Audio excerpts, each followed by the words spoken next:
بسم الله الرحمن الرحيم.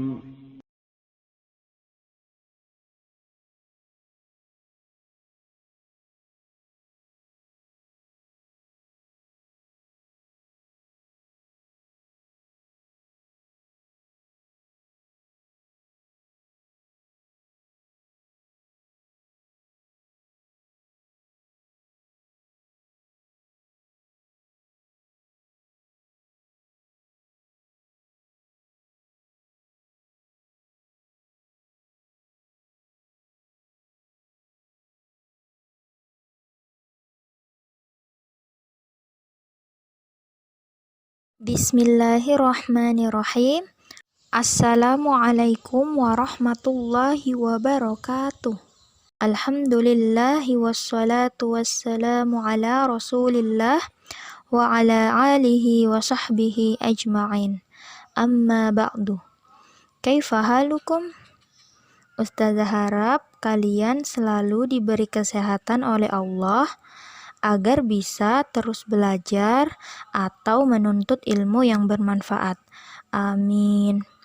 Anak-anak, sebelum belajar, mari kita berdoa dulu ya. Allahumma inni as'aluka ilman nafi'an wa rizqan tayyiban wa amalan mutaqabbalan.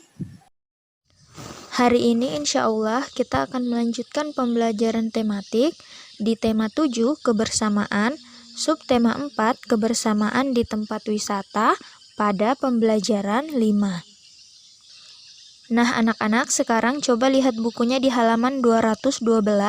Kita akan membaca mengenai gerak lempar tangkap bola dalam permainan. Aku dan teman-temanku telah tiba di kolam renang. Suasana sangat ramai. Setelah berganti pakaian, kami pun bergegas menuju kolam renang. Kami ingin bermain permainan lempar tangkap bola di air. Tapi sebelum bermain, kami melakukan gerakan pemanasan. Gerakan pemanasan dilakukan dengan menyelam di air secara bersama-sama. Gerakan menyelam ini bertujuan untuk mengetahui seberapa lama bertahan di air. Setelah melakukan pemanasan, aku dan teman-teman melakukan permainan pushball. Nah, anak-anak coba lihat ya gambar permainan pushball atau permainan gerak lempar tangkap bola. Nah, sekarang bagaimana cara bermain pushball? Coba kita lihat ya di halaman 213 ini, cara melakukan permainan pushball di air. Lakukan permainan pushball di air dengan cara berikut ini. Yang pertama, sediakan 3 buah bola plastik ukuran sedang. Buatlah 2 barisan, misalnya barisan pertama ada 3 orang, barisan kedua ada 6 orang. Kedua barisan saling berhadapan. Anak satu dari barisan kedua berlari sambil melemparkan bola ke anak satu di barisan pertama untuk ditangkap. Anak satu barisan pertama kemudian melemparkan bola ke anak dua di barisan kedua untuk ditangkap. Lakukan permainan itu dengan posisi berdiri tegak di dalam air. Nah, anak-anak, kalian bisa mempraktikkan permainan pushball di dalam air ya bersama teman-teman kalian. Selanjutnya di halaman 215 kita akan membaca mengenai kata sapaan dalam teks dongeng. Nah, anak-anak, kata sapaan itu kemarin apa? Ya, jadi kata sapaan yaitu kata yang digunakan untuk menegur sapa seseorang yang kita ajak bicara. Bacalah teks percakapan berikut ini. Nina, Sari, Putu, dan Dito sedang berkumpul di depan kelas. Dito, Nin, buku apa yang sedang kamu bawa itu?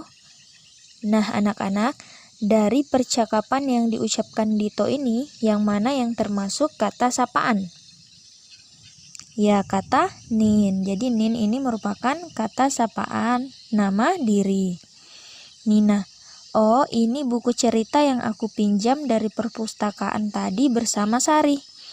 Putu, kok kamu tidak mengajak aku dan Dito, Nin? Nah, Nin lagi ini merupakan kata sapaan nama diri, yaitu Putu menyapa Nina. Dito, ya, kami juga ingin meminjam buku cerita di perpustakaan. Putu, kalau kamu meminjam buku apa, Sar? Nah, Sar ini juga merupakan kata sapaan.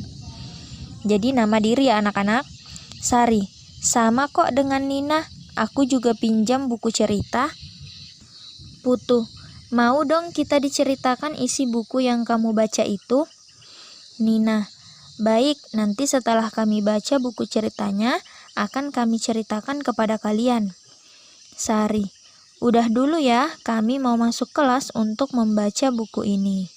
Nah anak-anak, sekarang coba kalian sebutkan dari teks percakapan ini yang mana yang termasuk kata sapaan. Selanjutnya di buku Luqmanul Hakim kita akan membaca kisah. Coba lihat ya anak-anak di halaman 192. Dikisahkan oleh Abdurrahman bin Harmalah, ada seorang lelaki datang kepada Sa'id bin al-Musayyib dengan niat pamitan untuk berangkat haji atau umrah. Sa'id bin al-Musayyib berkata kepada orang tersebut, "Janganlah engkau berangkat sebelum engkau melakukan sholat, karena sesungguhnya Rasulullah Shallallahu Alaihi Wasallam bersabda, tidaklah keluar dari masjid setelah azan melainkan seorang munafik, kecuali seseorang harus keluar karena keperluannya. Akan tetapi ia tetap berniat untuk kembali lagi ke masjid." Lelaki tadi berkata, "Sesungguhnya teman-temanku telah berada di daerah Al-Harrah." Orang itu pun akhirnya keluar. Belum selesai Sa'id bin Musayyib menyayangkan kepergian lelaki tersebut, tiba-tiba ada yang mengabarkan bahwa lelaki tersebut telah terjatuh dari kendaraannya sehingga patah pahanya. Hadis riwayat Abdur Razak nomor 1945 dan Ad-Darimi nomor 446.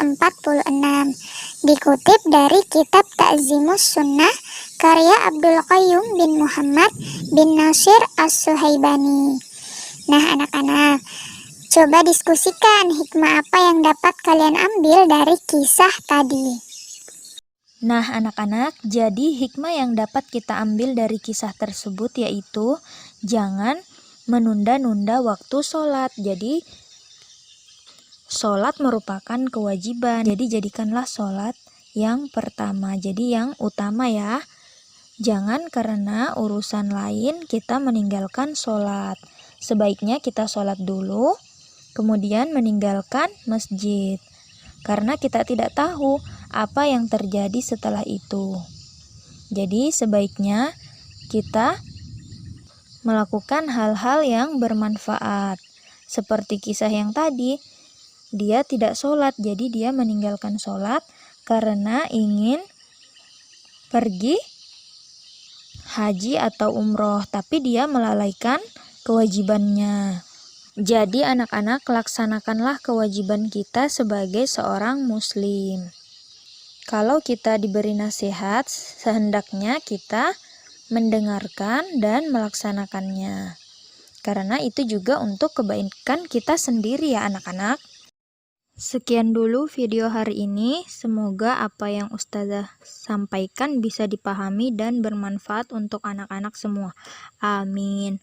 Sebelum kita akhiri, mari kita baca bersama doa kafaratul majelis.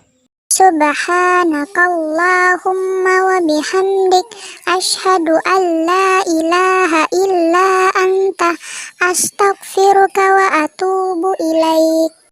Assalamualaikum warahmatullahi wabarakatuh.